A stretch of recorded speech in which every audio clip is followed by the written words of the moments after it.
Festival. We are gathered here today under the banner of Bartaman Kabita Samuha. Our purpose is delicate one. It is to celebrate Nepali voices in the English tone.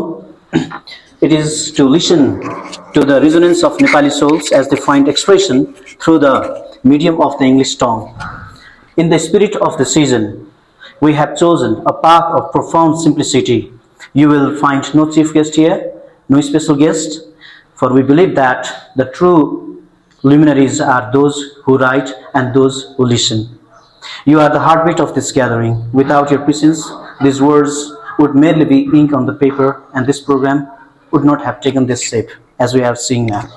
In our Samuha, Bartaman Kabita Samuha, we believe that everyone's time is equally precious. So, to honor the purity of art and the sanctity of your time, we shall dispense with long orations and flowery titles. That means we will not be delivering any long speeches here. We will simply come to the stage and we will recite poetry. That's all. So today there are no hierarchies, only the shared breath of verses. We shall address each speaker simply as poet, for that is the highest honor we can bestow. We are here to witness a poem's birth, to hear it rise and to let it settle. So we would like to begin our journey now. So to begin our journey, at first I would like to invite poet Bishwa Sigdel. Poet Bishwa Sigdel is one of the members, one of the founders of our Bartaman Kabita Samuha, and if you would like to share something, a reflection regarding our journey, the purpose of our program, then you please, the floor is yours, dear poet Bishwa Sigdel.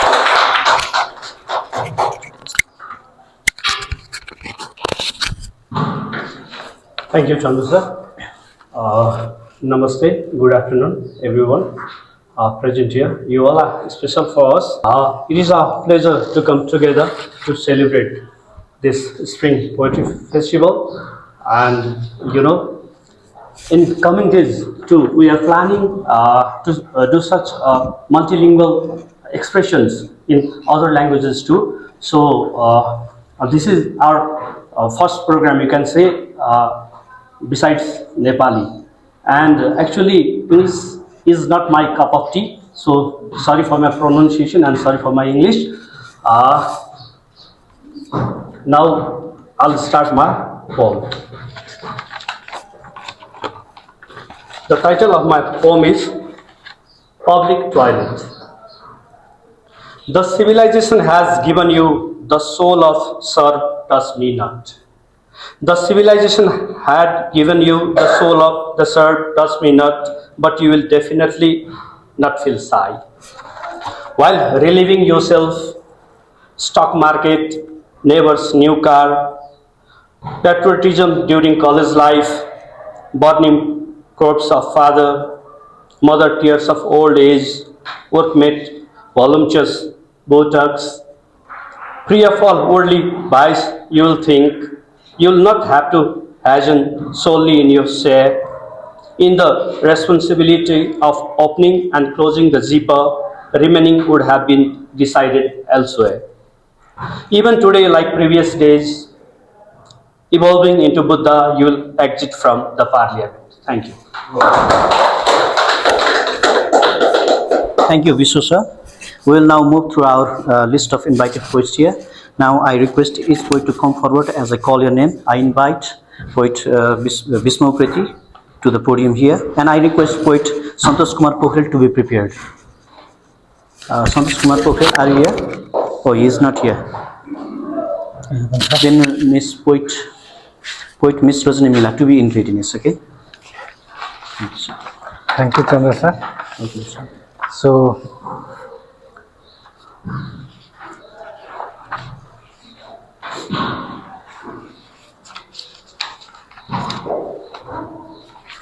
the poem I am going to recite here, I wrote on 2048 BS, it's long ago, and in those days, in the literary circle, people used to know me with this poem as well. So this poem is I'm reading in English version. The name of poem is What If the Sky Falls? आकाश खस्यो भने के हुन्छ? What if the sky falls?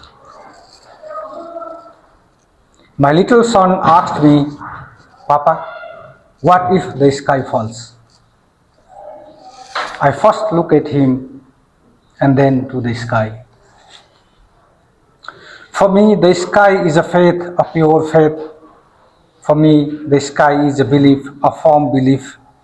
For me, the sky is an aspiration, a tall aspiration. For me, the sky is a heart, a big heart. I have been drenched with the downpour from the sky.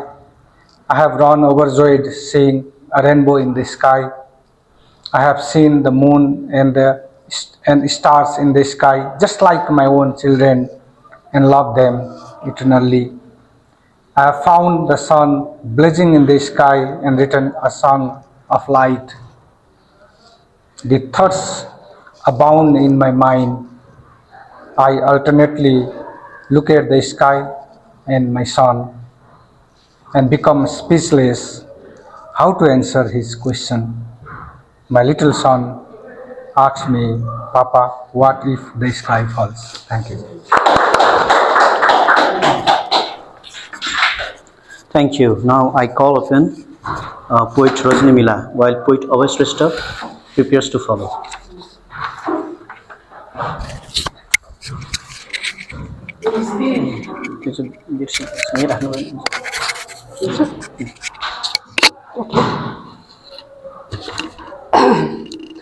I feel gratitude to all of the Bartaman Samuha's members for making us gather here in English tongue.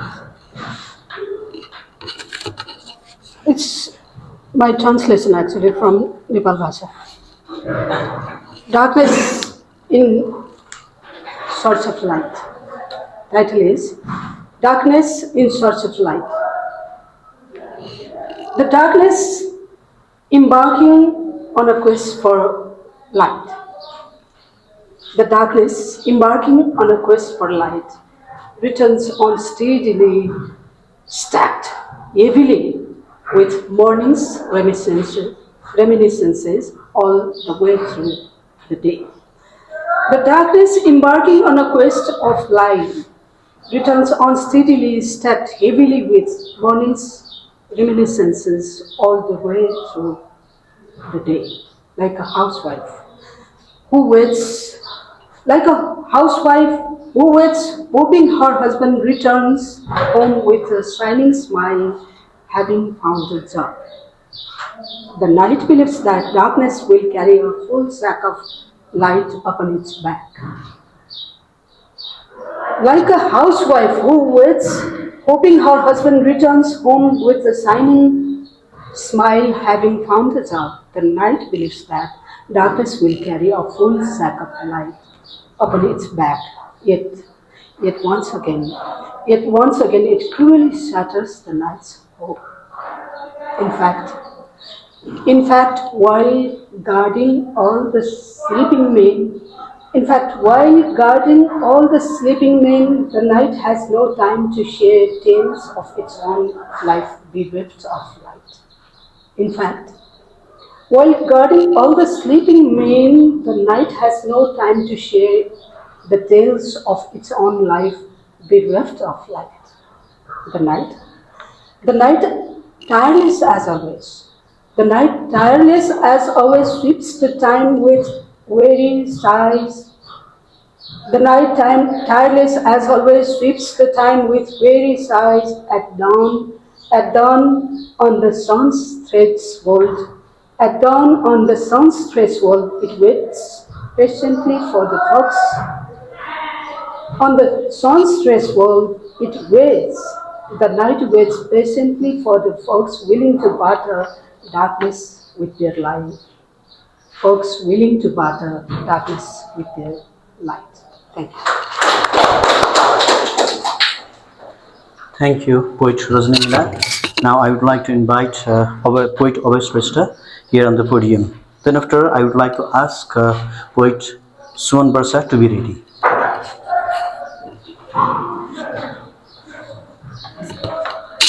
Thank you, Chandraji. This is my latest poem. It was originally written in Nepali. It was the headline of Nepali was Hindra Rape. Now it is Love, a Meditative Sleep. Fresh translation. I did it myself. Love and sleep both are equally dear to me. Love and sleep both are equally dear to me. Love is a meditative sleep. Sleep, a journey of love. I adorn them in the unfathomable chamber of my own heart. Yet neither is love pleased with me, nor is sleep content. Had sleep not drifted away from me, had sleep not drifted away from me, perhaps my share of love would have been ample. But as sleep grew restless with me, seeing my sleepless world, love too began to withdraw. Seeing my sleepless world, love too began to withdraw. Love keeps chasing me, striking me again and again as if I were a sacrificial beast of the Khame Jatra. Sleep refuses even to touch me as if I were a pulukisi. Those who took my love away, they knew they had stolen my sleep as well, but I did not know. And those who stole my sleep, they knew even more. It was the abduction of my love, yet I did not know. Those who seized my homeland, they knew still further. It was the joint abduction of my love and my sleep, but I remained unaware. Love and sleep are utterly fundamental, pure in their own being, yet I never knew that when I loved, my enemies would lose their sleep. Nor did I know that when they stole my sleep, they were abducting my love itself. I am deeply addicted to both love and sleep. I am so deeply addicted to both love and sleep. Yet the garden of my love has turned into a barren earth, and my sleep has wandered away along a cliffside path from which there is no return, and my sleep has wandered away along a cliffside path from which there is no return. Thank you very much. Thank you, dear poet. Now the stage welcomes poet Suman Barsha. Then after, I would like to ask poet Ram Gopal Ashutosh to be in readiness. Thank you, Chaman sir. Warm greetings to all the participants and thanks to the organizer. Today I am going to recite my poem, and the title of my poem is Lose. Lose your sense of smell, let fragrance fall away. Forget the lure of blooming illusion, the sweet deceit of passing aromas. Do not chase what enchants the air. Instead, wander unbound, unafraid, where no trap of desire can hold you. Grow wings of quiet longing and live in the bliss of open skies. Lose your rigid truth. Lose your rigid truth, your inherited certainties. Let your mind become vast as skies unclaimed. Rise like a bird in silent courage, cross mountain of doubt, and soar beyond the farthest horizon where limits no longer exist. Lose your sight and discover a deeper seeing. Slow your pace to the rhythm of the tender sea, soft yet eternal. Move steadily through the unseen currents, gather strength to face the storm that roar without warning. Lose your hearing. Lose your hearing, become still to the world clamor, let cries and chaos fade into distance like echoes swallowed by time. Within that sacred silence, enter the quiet center of your being where peace does not arrive but has always lived. Lose your sense of touch, release the need to hold or resist. Let the wind pass through you like an unnoticed prayer. Flow gently, spreading calm into every motion, and then you will find life not as a burden but as a celebration. A festival of light within you and around you, joy falling like endless rain again and again. Lose yourself within your own depth. Lose yourself within your own depths and drink life fully to the least. Thank you. Thank you, poet Suman Barsha. Now we listen to the verses of poet Ram Gopal Ashutosh. Then after, I request poet Karuna Nepal to be in readings.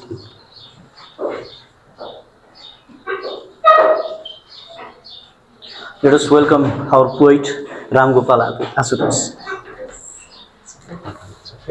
Yeah, that's fine. Thank you, Chandraji. Respected poets.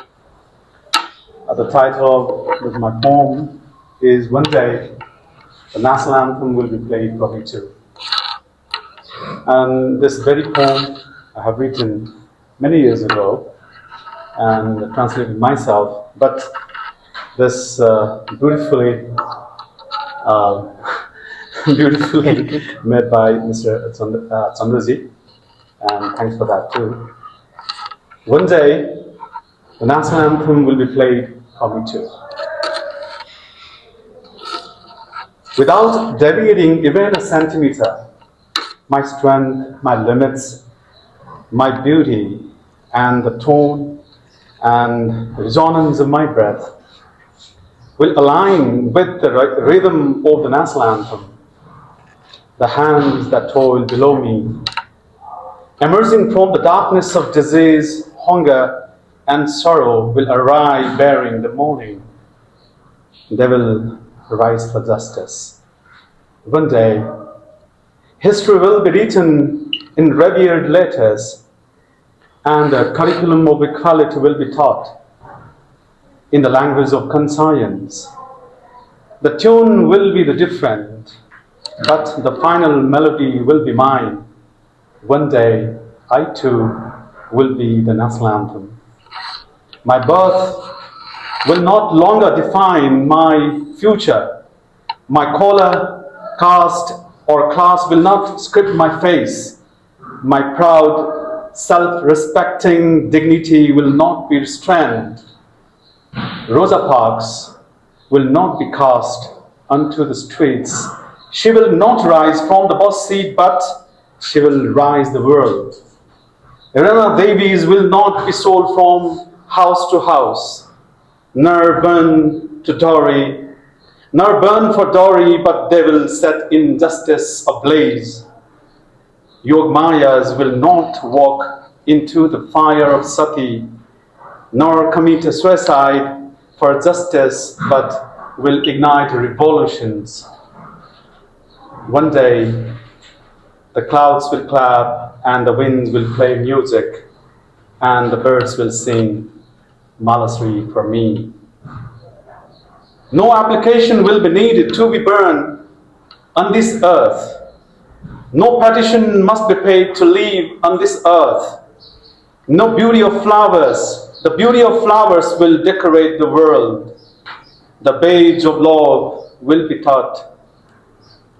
Resolutions will be inscribed in the Ramayana of hunger, and the Mahabharata of equality will declare the end of false gods. Class-based powers will dissolve. The word tolerance will be inscribed. On the walls of temples, mosques, and the churches, education will be cultivate values. Communication will speak the language of conscience. Education will cultivate values Communication will speak the language of conscience, the telescope of ideologies. The tea shops of ideologies will turn into forums of national reflection. Administration and the judiciary will guarantee protection and justice. In the cyber wars of vested interests, morality, culture, conscience will stand tall. Corruption will slip and fall, and honesty will climb the Mount Everest. On that day, my voice will not just be the anthem, it will be the heartbeat of the nation. My words, the national anthem. Thoughts will arise to protect the earth. Research will advance to safeguard the environment, and innovations will be made for the planet's safety.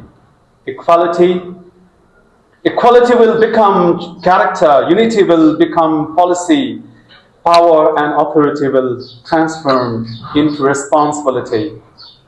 Across the earth's hemisphere, the rainbow will shine, and my identity will glow on that rainbow. In the national festivals of humanity, conscience, non-violence and love, the national flag will be raised. And one day, the national anthem will be played for me too. Thank you very much. Thank you so much. Now we hear from poet Karuna Nepal. Then after I ask Tejin Emil, are you here, Tejin Emil? Hey, so please be in readiness, sir. Thank you. Thank you, Sandraji, for having me here. Warm greetings to all. Today I have tried to catch the theme of today's festival, and the title of my poem is New Beginning. I was lying on a bed full of agony and despair, recalling the tiring journey, not wanting to get up, not a single time, not wanting to move, not a single step. My eyes didn't want to close, no, not at all. They were afraid of dreaming yet another journey. I tossed and turned. I looked at the clock, but it didn't haste.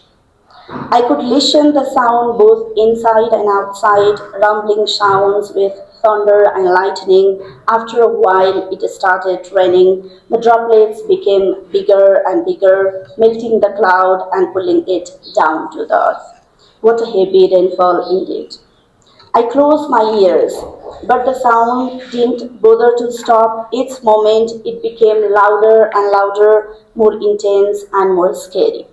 It rained and rained and rained and stopped. I took a long breath and slept, embracing the deadly silence. Suddenly the curtains opened. I saw the clear sky, wide and beautiful, giving a gentle smile, spanning the horizon to a long distance, glittering with the beam of early sunshine. The cuckoo was calling for the berries, and the trees were moving with a gentle whisper. I trembled. Perhaps it was another journey, but it wasn't. It was another morning, a spring morning, offering me and you births of hope, sprouts of possibility, and sunrise of the new beginning. Thank you. Thank you, ma'am. Now, I would like to call upon poet Tejin Emilism. Then after our another poet, Subhash Singh Parajuli. Please be prepared, eh? Subhash Singh, sir. First of all, thank you, Bartaman Kabita Samuha, for inviting me here. It's truly an honor to be here.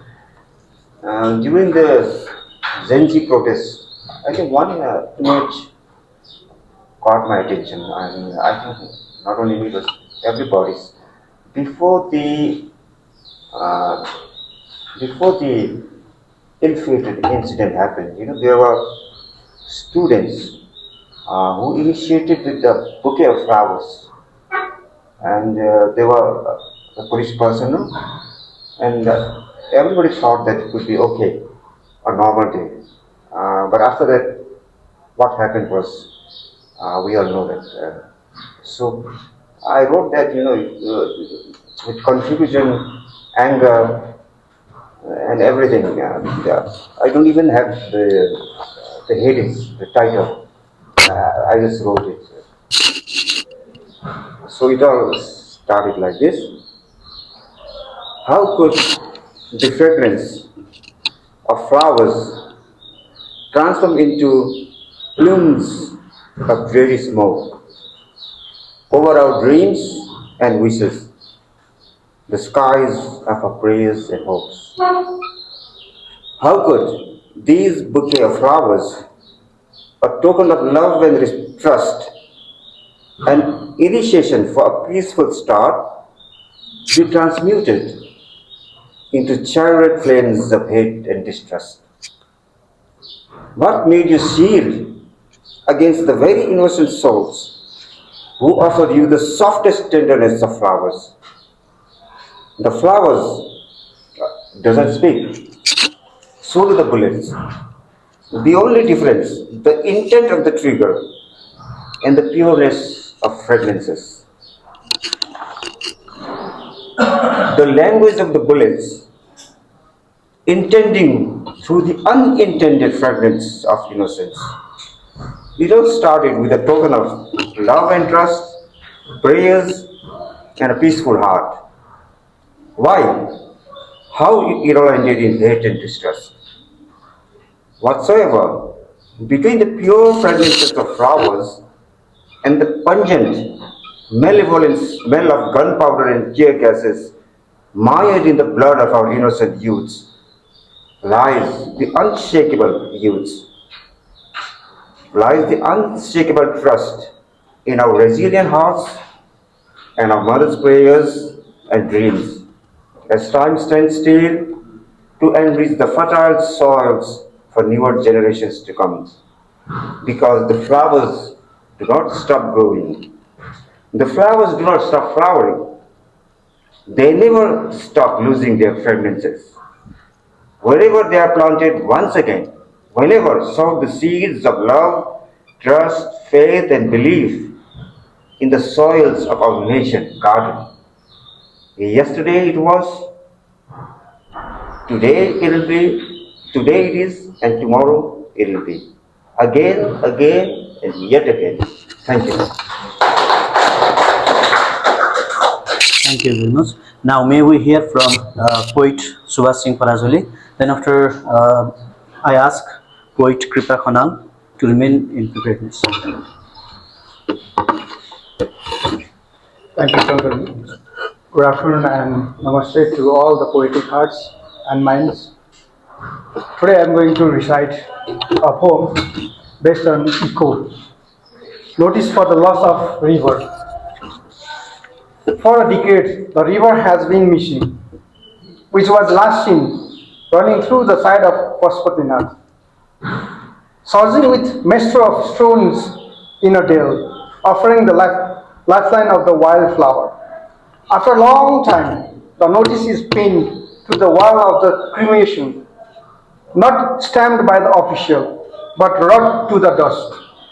If anyone found its boundary, it may be slimmer, became an alley of the Dane's house. Its voice is hoarse from shouting against concrete. Its memory is clogged with plastic names. The banks remembers their white. Fish finning is absent. Breezes stand embarrassed, holding nothing but shadow. Sapling never be seen and got tossed.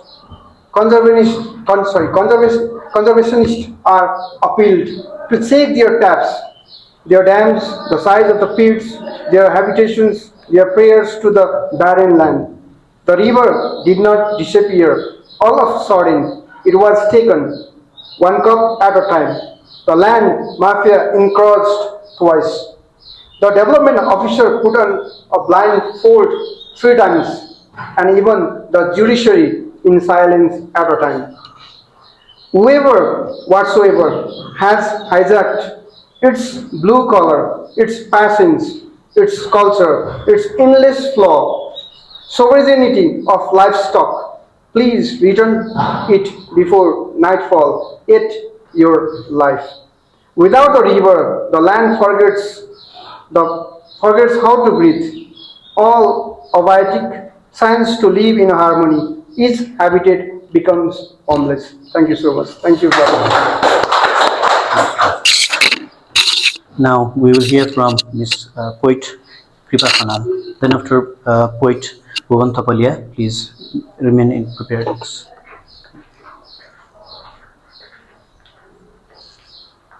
नमस्ते सबैजनालाई धेरै धेरै धन्यवाद हाम्रो वर्तमान कविता समूहलाई मेरो poetry चाहिँ तीनटा पार्टमा छ the first one is titled looking for a muse and then second one is titled breathing with the muse and the third one is titled lessons from a muse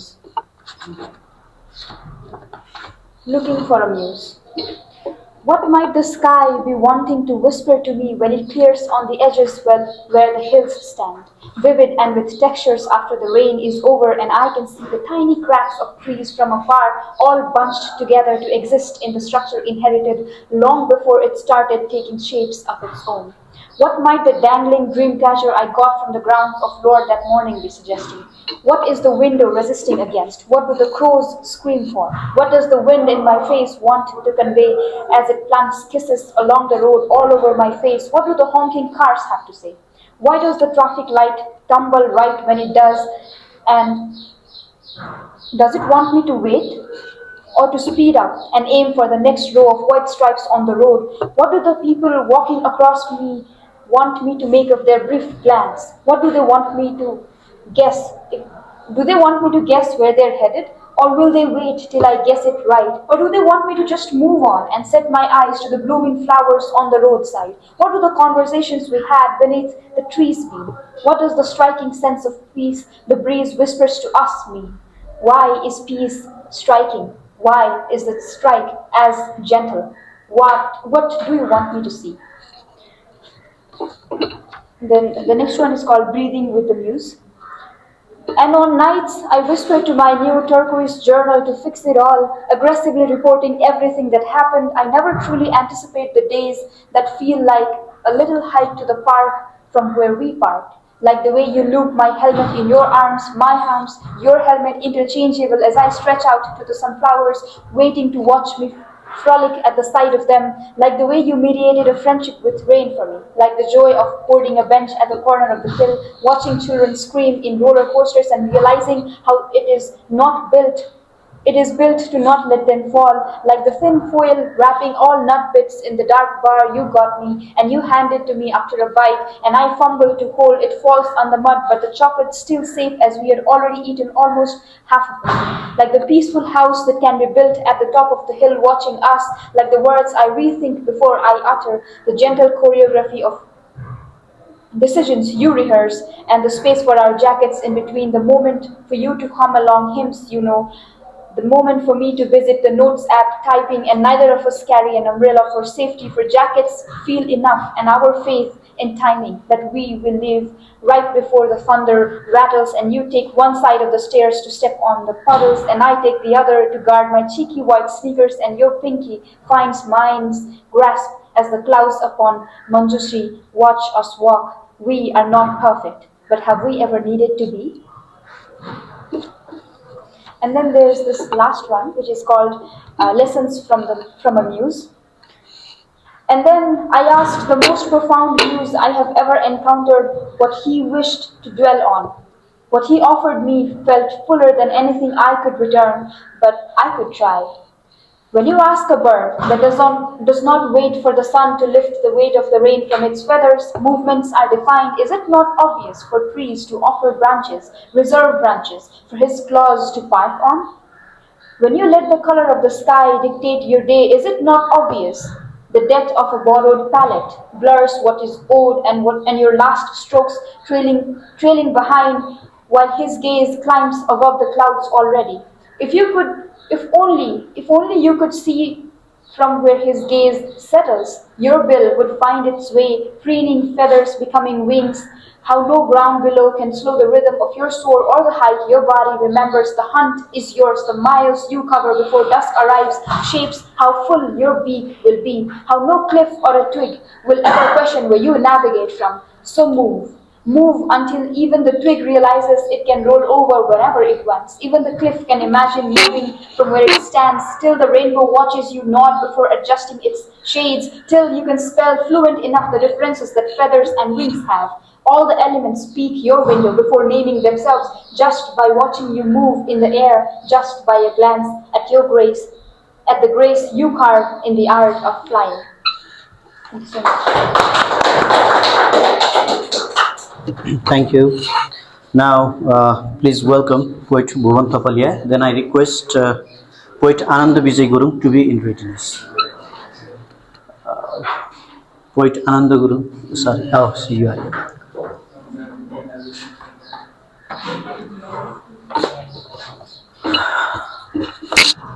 Namaskar, Sajid. Thank you all for being here, and thank you, Bishwa, and thank you, Jonathan. The title of my poem is Spring. I love the forest, little crickets and fawns, and singing birds. There is not a tree that I cannot talk to. There is not a bird that I cannot talk to. I often go deep inside the woods and take a long nap, using my bag as a pillow, listening to her billowing sighs, removed from the screeching bulldozers that admire the ferns that inhabited the earth long before the flowering plants.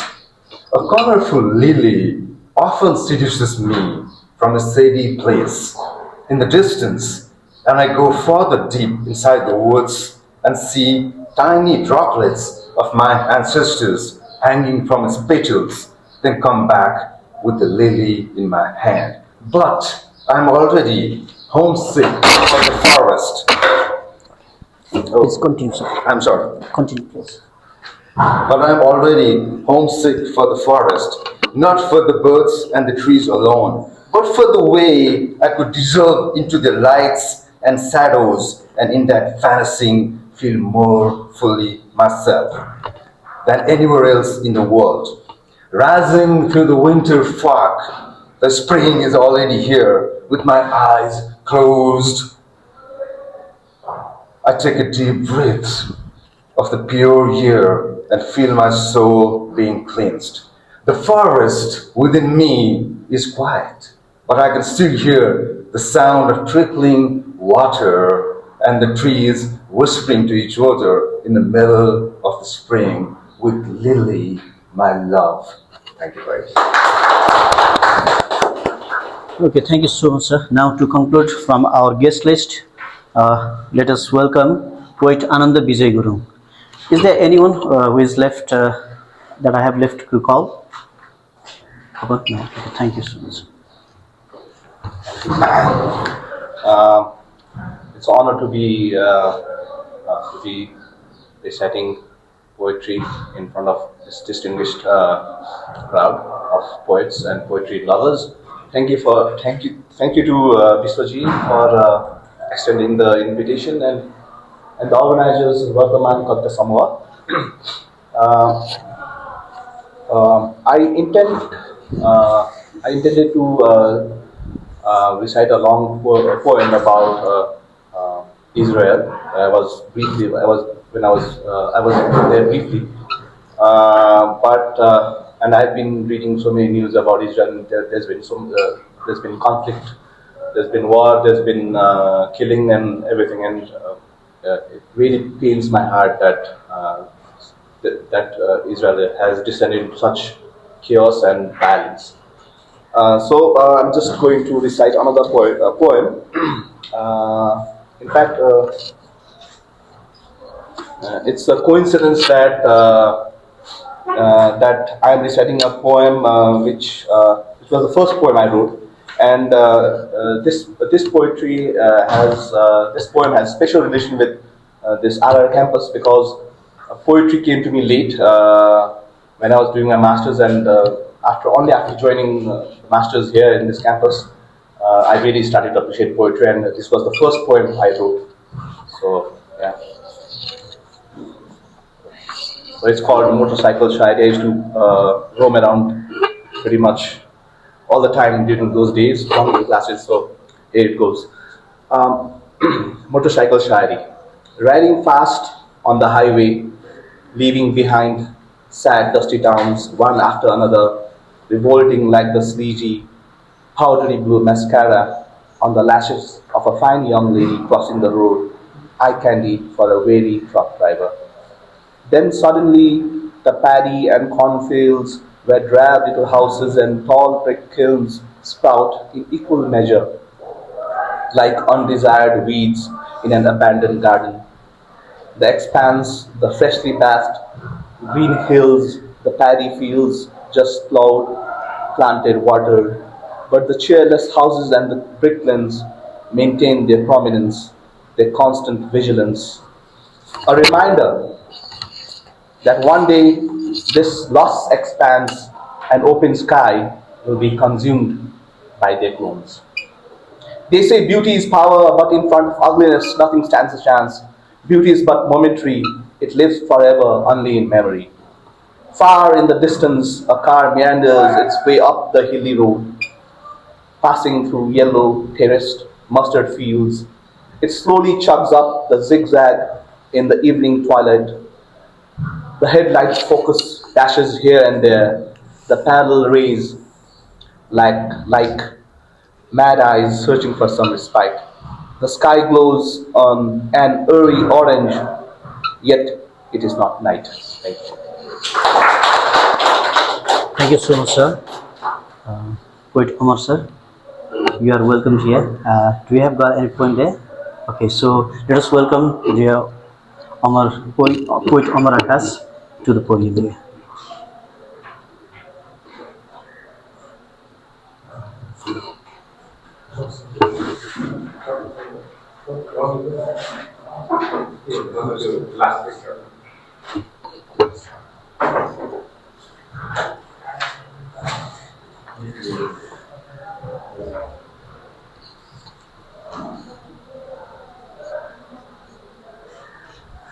Everybody knows, nobody knows.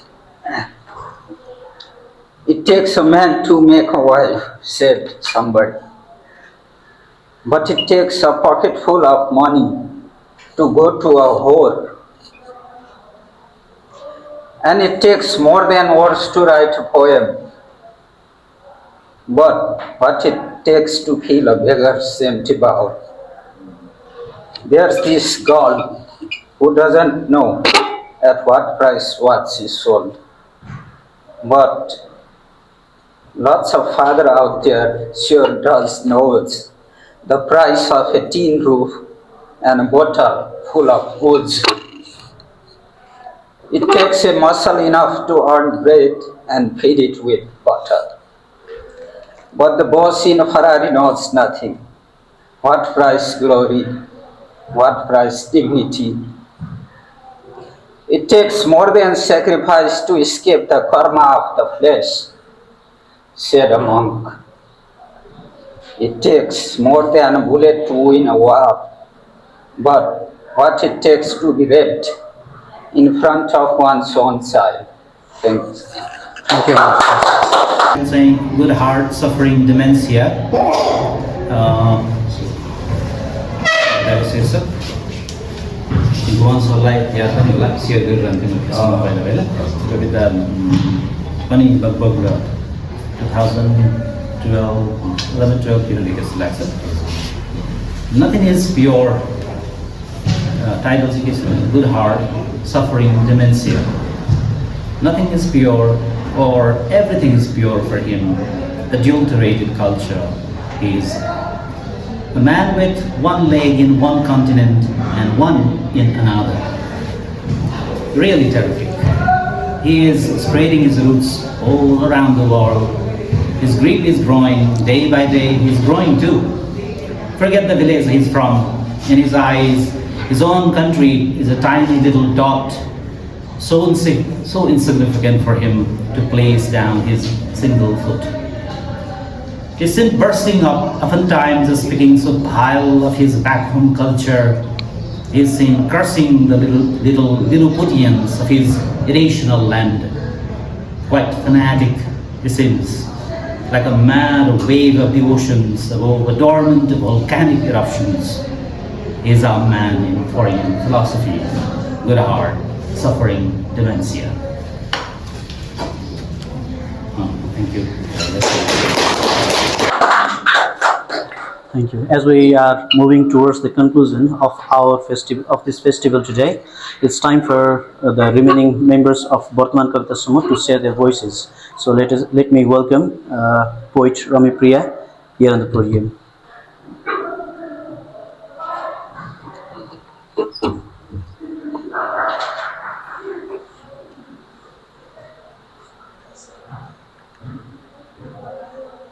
Thank you, Chandra sir.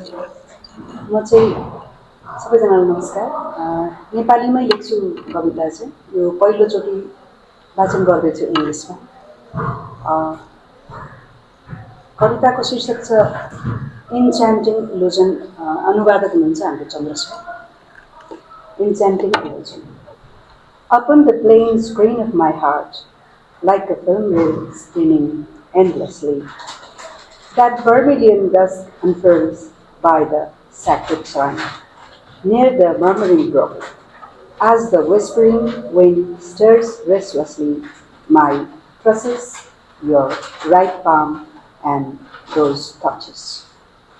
Since they refuse to part, each wave of my words, surging within my being, and those mute spirit murmurs, your shadow and after-image haunt my work.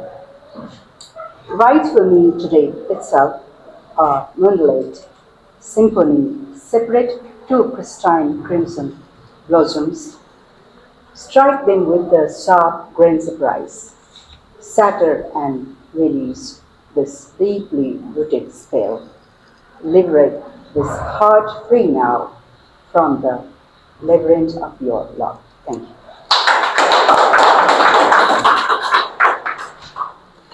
Okay, now I would like to share my few lines here. The title of my poem is Question. Dear comrade, I sacrificed everything. Dear comrade, I sacrificed everything. My family, my relatives, my friends, my study, my teenhood, and my dreams. Yes, I sacrificed everything except me myself, and over the orders you ordered, watched the things you sowed, listened to the words you spoke the same you wanted, following the path you guided, now reached to, but there are no colors as you described, there are no dreams as you illustrated, there are no future as you shared. Oh dear comrade, where are your promises? Thank you very much. Now, finally, to close our recitation for the day, now I invite the final member of our Samuha, poet Abhaya Shrestha.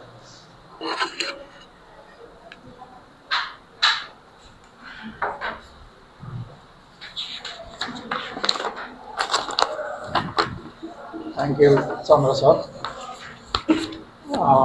The title is The Call, and it is translated by Chandra sir. Oh, so-called civilized people. Oh, so-called civilized people, even today, don't block my way by being uncivil. Oh, so-called civilized people, even today, don't block my way by being uncivil. Let me go. Let me move forward. Move aside. Let me pass on my path. Don't obstruct. Let me go quiet. All my life, you blocked my way. All my life, you blocked my way on smooth roads. You sped along, no, not sped. You always slept. Today, I too have got the chance not only to ride but to sleep. Don't snatch this chance from me. Don't block me. Let me pass. Don't push me behind like always.